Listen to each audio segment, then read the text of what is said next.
Hello बच्चों, let's read this question. This question says if a mirror reverse right and left, why doesn't it reverse up and down? तो इस question में हमसे क्या पूछा गया है कि अगर कोई जो मिरर है वो राइट एंड लेफ्ट को रिवर्स करता है तो हमारा जो है वो रिवर्स अप एंड डाउन को रिवर्स क्यों नहीं करता। तो इस क्वेश्चन का जो की कॉन्सेप्ट है वो है image formation by plane mirror.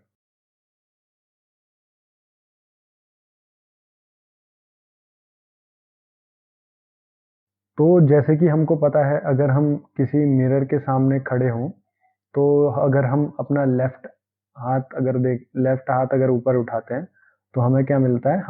अगर हम मिरर में देखें तो जो मिरर में हमारी इमेज होती है उसमें हमारा राइट हैंड जो है वो ऊपर उठता है। तो ऐसा क्यों होता है? ये एक सिंपल प्रॉपर्टी है मिरर की कि अगर कोई पॉइंट है, सपोज ये एक पॉइंट है, ये इस मिरर से डी डिस्टेंस की दूरी पे है,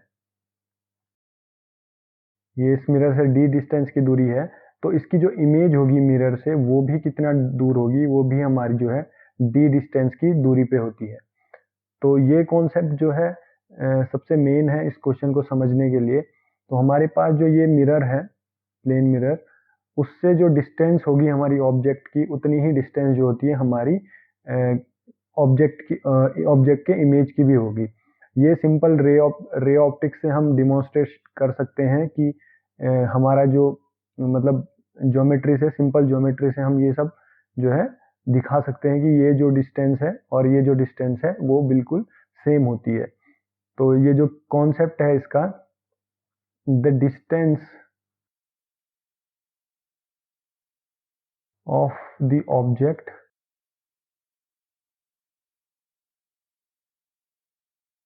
फ्रॉम द मिरर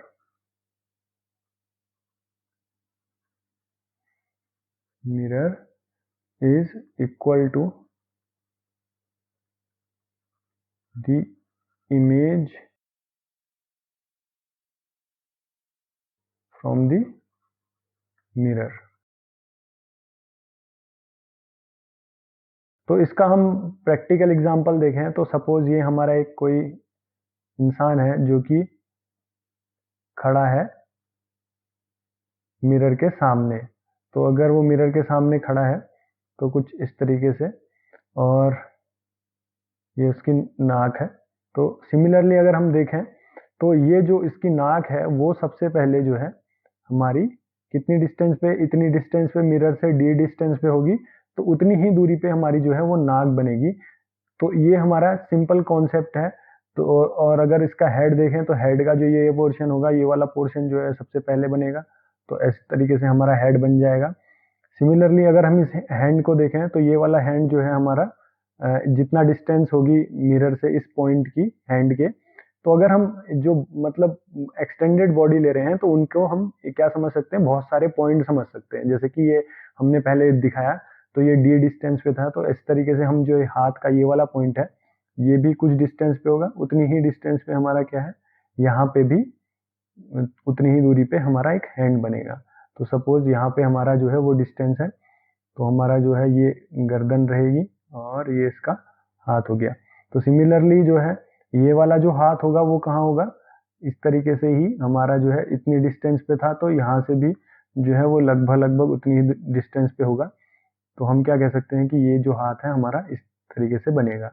उसके बाद जो है हमारा जो पैर है वो कहाँ पे है, ये वाला पैर है इस साइड पे। तो हमारा जो पैर है ये यहाँ पे है। तो हम क्या कह सकते हैं कि हमारा जो पैर है वो यहाँ पे बनेगा, और जो दूसरा पाँव है वो कितना दूर पे है मिरर से, वो इतना दूरी पे है। तो इतनी ही दूरी पे लगभग वो जो है हमारा दूसरा पैर भी बनेगा। तो ऐसे इसी तरीके से हम क्या कर सकते हैं कि ये जो है सिंपल बेसिक प्रॉपर्टी है कि जो डिस्टेंस होती है ऑब्जेक्ट की from the mirror is equal to the image of from the mirror equal to the distance of image from the mirror. तो इमेज से जितनी डिस्टेंस होगी हर एक, हम क्या समझ सकते हैं एक्सटेंडेड बॉडी को कि एक पॉइंट जो है पॉइंट से मिलके बनी हुई है बॉडी। तो हम आसानी से डिमॉन्स्ट्रेट कर सकते हैं कि जो हमारा प्लेन मिरर है वो क्या करता है, एक्चुअली लेफ्ट से राइट रोटेट नहीं करता है, रिवर्स नहीं करता है।